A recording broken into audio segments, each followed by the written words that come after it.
نحمده ونصلي على رسوله الكريم اما بعد فاعوذ بالله من الشيطان الرجيم بسم الله الرحمن الرحيم رب اشرح لي صدري ويسر لي امري واحلل عقدة من لساني يفقهوا قولي۔ صحبت اور غسل جنابت۔ صحابہ کرام رضی اللہ عنہم کے درمیان غسل جنابت کا ایک مسئلہ زیر بحث آیا۔ ایک گروہ کہتا تھا کہ غسل صرف دخول پہ فرض ہو جاتا ہے، انزال شرط نہیں، یعنی واٹر ڈسچارج جو ہے وہ ضروری نہیں۔ دوسرا گروہ بیان کرتا تھا کہ وجوب غسل کے لیے دخول کے ساتھ انزال بھی شرط ہے۔ یہ طویل مباحثہ کسی فیصلہ کن صورت پر منتج نہ ہوا۔ آخر قرار پایا کہ ام المومنین حضرت عائشہ رضی اللہ عنہا سے دریافت کیا جائے۔ حضرت عائشہ نے کہا کہ رسول اللہ صلی اللہ علیہ وسلم نے فرمایا، اذا جلس بین شعبها الاربع ومس الختان الختان فقد وجب الغسل۔ جب مرد عورت کی چار شاخوں کے درمیان بیٹھ جائے اور اس کا محل ختنہ عورت کے محل ختنہ کے ساتھ مس کرے تو غسل واجب ہو جاتا ہے۔ تو مسئلہ یہ ثابت ہوا کہ صرف دخول پر ہی مرد اور عورت جنبی ہو جاتے ہیں اور ان پہ غسل واجب ہو جاتا ہے، انزال یعنی منی کا نکلنا شرط نہیں۔ جنابت کے احکام۔ وجوب غسل کی حالت کو حالت جنابت کہتے ہیں۔ وجوب غسل یعنی جب غسل واجب ہو جاتا ہے تو اس حالت کو جنابت کہتے ہیں۔ جنابت کا لفظ جم سے، جم پہلو کو کہتے ہیں، بچنا۔ مندرجہ ذیل چار حالتوں میں مسلمان مرد اور عورت پر غسل کرنا فرض ہو جاتا ہے۔ نمبر 1، جوش کے ساتھ منی خارج ہونے کے بعد، اس میں احتلام بھی داخل ہے، یعنی کوئی ایسا خواب آئے یا ویسے۔ نمبر 2، صحبت کے بعد یعنی سیکشل انٹرکورس کے بعد۔ نمبر 3، حیض کے بعد۔ نمبر 4، نفاس کے بعد یعنی بچے کی پیدائش کے بعد۔ اس میں یاد رکھیے کہ بہت سے لوگ پوچھتے ہیں کہ اگر خواتین انٹرنل چیک اپ کرواتی ہیں تو کیا اس سے غسل واجب ہوتا ہے؟ تو کوئی غسل واجب نہیں ہوتا جب تک کہ ان چار چیزوں میں سے کوئی چیز نہ ہو۔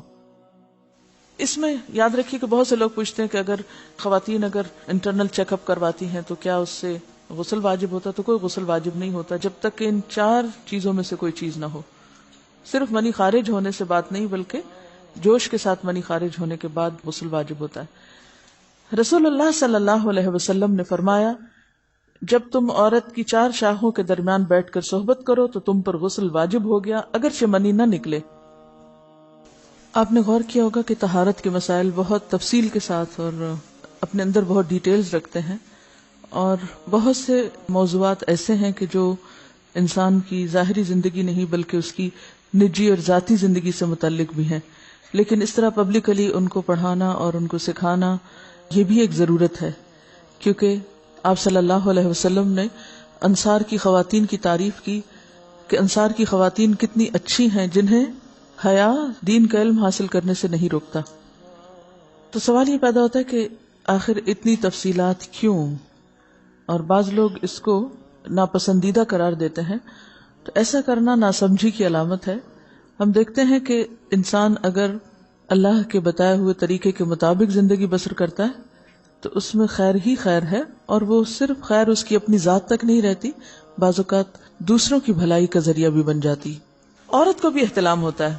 ام المومنین حضرت سلمہ رضی اللہ عنہا روایت کرتی ہیں کہ حضرت ام سلیم نے رسول اللہ صلی اللہ علیہ وسلم سے کہا، اے اللہ کے رسول، یقیناً اللہ حق سے نہیں شرماتا، یعنی حق بات اور ایک ضروری بات جو ہے اس کو واضح کرنا ضروری ہوتا ہے، اور اس معاملے میں شرم سے کام نہیں لینا چاہیے، کہیں ایسا نہ ہو کہ انسان انجانے میں غلط کام کرتا رہے۔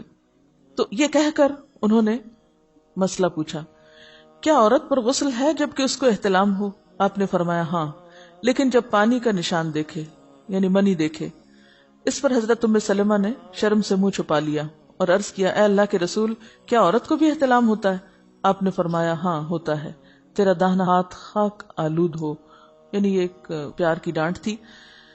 اور اس میں ہو سکتا ہے کہ مزاج کا فرق ہو، بعض خواتین کے ساتھ ایسا نہ ہو اور بعض کے ساتھ ایسا ہو، لیکن اس میں جو اصل چیز ہے وہ ایکسیسو واٹر ڈسچارج ہے۔ اس میں کہیں ایسا نہ ہو کہ لیکوریا وغیرہ کے ساتھ اس کو ریلیٹ کر دیا جائے، دونوں چیزوں میں فرق ہے۔ اور احتلام جو ہے وہ سوتے وقت ہوتا ہے، یعنی سو کر اٹھنے پر اگر انسان اپنے کپڑوں پر زیادہ ڈسچارج دیکھے، خواہ کوئی خواب یا کوئی فیلنگ یاد نہ بھی ہو، تو پھر غسل کرنا ضروری۔ معلوم ہوا کہ عورت یا مرد نیند سے اٹھ کر اگر تری یعنی نشان منی دیکھیں تو یہ احتلام کی علامت ہے، لہٰذا ان پر غسل کرنا فرض ہو جاتا ہے۔ اور اگر احتلام کی کیفیت انہیں یاد ہو، لیکن نشان نہ پائیں، یعنی خواب یاد ہے لیکن کوئی سامنے علامت نہیں، تو غسل فرض نہیں ہوگا۔ ایسی صورت میں شک کی ضرورت نہیں ہے کہ نہیں وہ میں نے خواب دیکھا اور مجھے خواب بالکل صحیح یاد ہے تو مجھے نہانا چاہیے، نہیں، محض خواب پر نہیں نہایا جائے گا جب تک کہ فزیکلی کوئی ایسی چیز سامنے دیکھی نہ جائے۔ حضرت ام سلمہ روایت کرتی ہیں کہ میں نے کہا، اے اللہ کے رسول صلی اللہ علیہ وسلم، میں اپنے سر کے بال خوب مضبوط گوندتی ہوں، کیا میں انہیں غسل جنابت کے وقت کھولا کروں؟ آپ نے فرمایا، ان کا کھولنا ضروری نہیں، تیرے لیے یہی کافی ہے کہ 3 لپ پانی اپنے سر پر ڈالے، پھر اپنے سارے بدن پر پانی بہائے، پس تو پاک ہو جائے گی۔ یعنی بالوں کی جڑیں بھیگنا، سکن بھیگنا ضروری ہے، سارے بال کھولنا ضروری نہیں ہے۔ جنبی کے بالوں کا مسئلہ، حضرت عائشہ کو خبر ملی کہ حضرت عبداللہ ابن عمرو عورتوں کو غسل جنابت کے لیے بال کھولنے کا حکم دیتے ہیں۔ فرمانے لگی، ابن عمرو پر تعجب ہے، انہوں نے عورتوں کو تکلیف میں ڈال دیا، وہ انہیں سر منڈوانے کا حکم کیوں نہیں دے دیتے؟ یہ حضرت عائشہ کی ڈانٹ تھی، یعنی وہ یہ تو کہہ رہے کہ عورتیں بال کھول کھول کے نہائیں، تو وہ پھر سیدھا یہی کہیں کہ عورتیں بال منڈوا لیں۔ میں اور رسول اللہ صلی اللہ علیہ وسلم ایک ہی برتن میں غسل کرتے، اور میں اپنے بال کھولے بغیر سر پر 3 چلو سے زیادہ پانی نہیں ڈالتی تھی۔ معلوم ہوا کہ غسل جنابت کے لیے بال کھولنے کی ضرورت نہیں، مگر یہ حکم صرف غسل جنابت کا ہے، غسل حیض کے لیے بالوں کا کھولنا ضروری ہے کیونکہ وہ مہینے میں ایک دفعہ ہے۔ حضرت عائشہ سے روایت ہے کہ انہیں رسول اللہ صلی اللہ علیہ وسلم نے غسل حیض کے لیے فرمایا، اپنے بال کھولو اور غسل کرو۔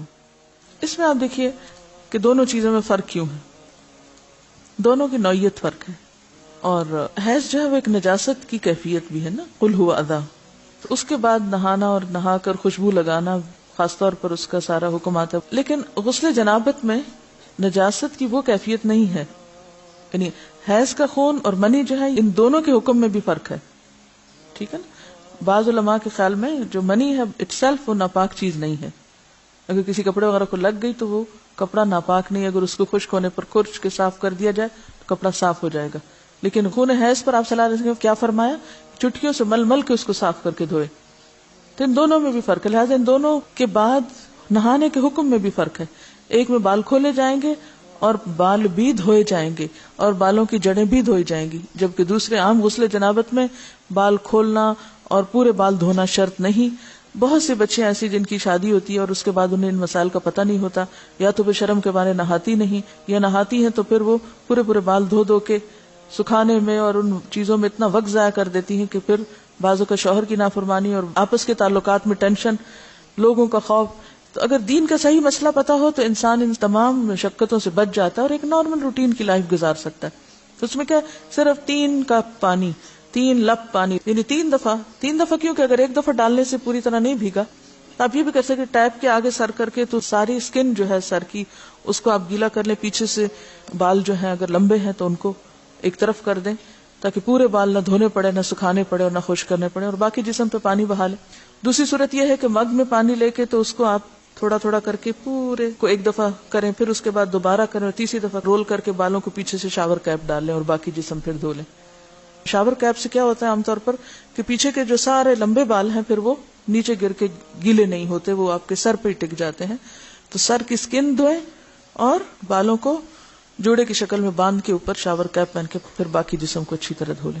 تو اس میں آپ دیکھیں کہ جب بالکل سر کے سکن کا حصہ ہی تر ہوگا، اور یہ 3 دفعہ کرنا ہوگا، ایک دفعہ سے نہیں کام چلے کہ 3 دفعہ کرنا، تاکہ کوئی بھی بال برابر جگہ سکن کی خشک نہ رہ جائے۔ تو اس سے کیا ہوگا کہ جتنا کم بال گیلے ہوں گے اتنے کم دیر میں ان کو خشک بھی کیا جا سکتا ہے اور کسی بھی مشقت کے بغیر۔